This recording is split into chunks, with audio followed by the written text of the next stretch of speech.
رسول اللہ صلی اللہ علیہ وسلم کا ارشاد ہے کہ اگر کسی کو شیطان خواب میں ڈرائے تو وہ یہ دعا پڑھے: اعوذ بکلمات اللہ التامات من غضبہ وعقابہ وشر عبادہ وہمزات الشیاطین وان یحضرون.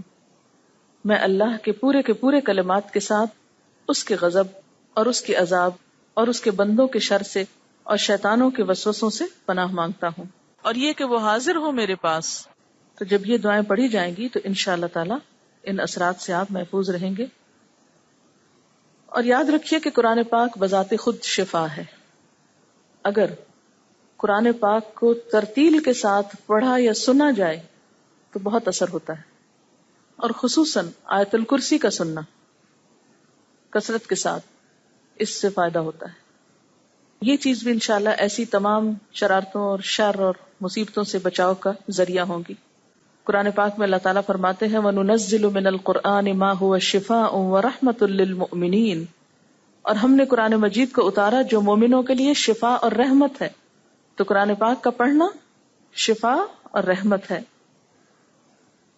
حضرت عائشہ رضی اللہ تعالیٰ عنہ کی ایک حدیث ہے جس میں آتا ہے کہ ایک مرتبہ حضور صلی اللہ علیہ وسلم ان کے پاس آئے تو وہ ایک عورت پر دم کر رہی تھی. تو آپ نے فرمایا عالجیہا بکتاب اللہ، اس کا علاج قرآن مجید سے کرو، یعنی قرآن مجید کا کچھ حصہ پڑھ کر اس پہ دم کر دو. تو اس سے یہ بھی پتہ چلتا ہے کہ اگر کوئی شخص بیمار ہے، چاہے جسمانی بیماری ہے، یا ڈپریشن ہے، یا خوف زدہ ہے، یا نظر کا شکار ہے، یا جادو کا شکار ہے، تو ایسے تمام لوگوں پر قرآن پاک کی آیات پڑھ کر دم کیا جا سکتا ہے. دم کا مطلب ہوتا ہے سانس، یعنی پڑھ کر پھر اس پہ پھونک مار دینا. اور پھر پھونک کس لیے ماری جاتی ہے؟ کچھ اڑانے کے لیے بھی ماری جاتی ہے نا. تو وہ ایک طرح سے ایک ٹوٹکا ہی ہوتا ہے اس اثر کو دور کرنے کا. سورۃ الفاتحہ پڑھنا کیونکہ وہ شفا ہے. آپ صلی اللہ علیہ وسلم نے دم کرنے کی اجازت دی ہے، لیکن دم وہ کیا جا سکتا ہے جو شرک سے پاک ہو، جس میں شیطانوں سے یا فرشتوں سے یا اللہ کے علاوہ کسی اور مخلوق سے مدد مانگی گئی ہو، وہ نہیں پڑھنا چاہیے. آپ صلی اللہ علیہ وسلم کے پاس چند لوگ آئے اور انہوں نے کہا کہ ہم جاہلیت کے دور میں دم کیا کرتے تھے، یعنی بیماروں کے علاج کے لیے. تو آپ نے فرمایا اپنے دم مجھ پہ پیش کرو، دکھاؤ مجھ کو کیا پڑھتے تھے، اور ہر ایسا دم درست ہے جس میں شرک نہ پایا جاتا ہو.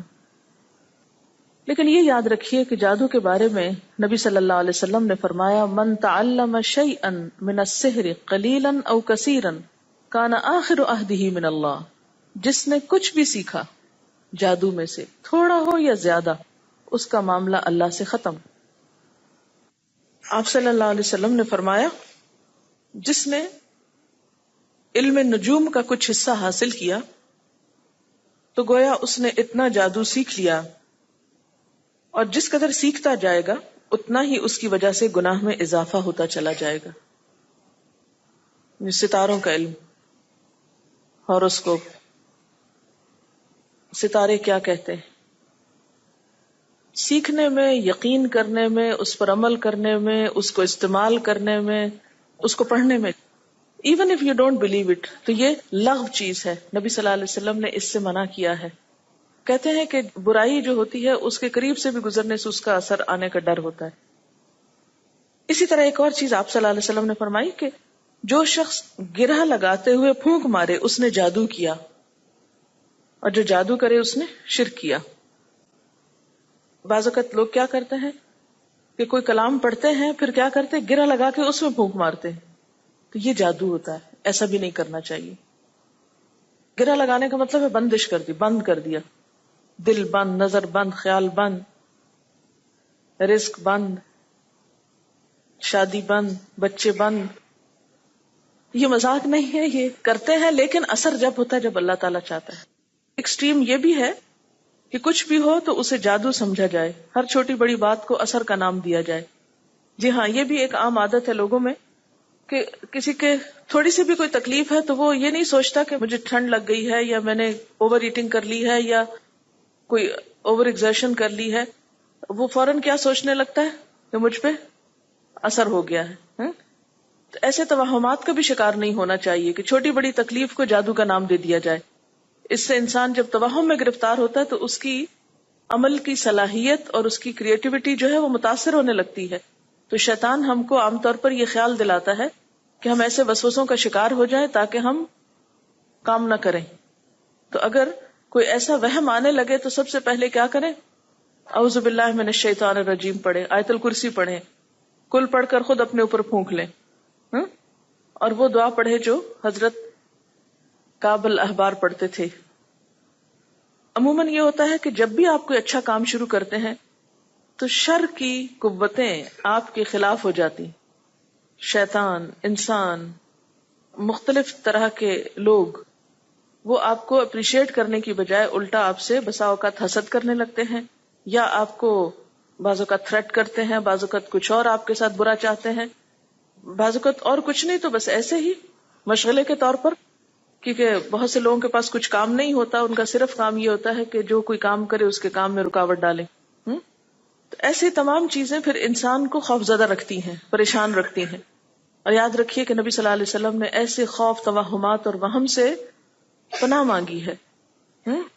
آپ دعا مانگا کرتے تھے اللہم انی اعوذ بک من الہم والحزن، اے اللہ میں تفکرات اور غم سے آپ کی پناہ چاہتا ہوں.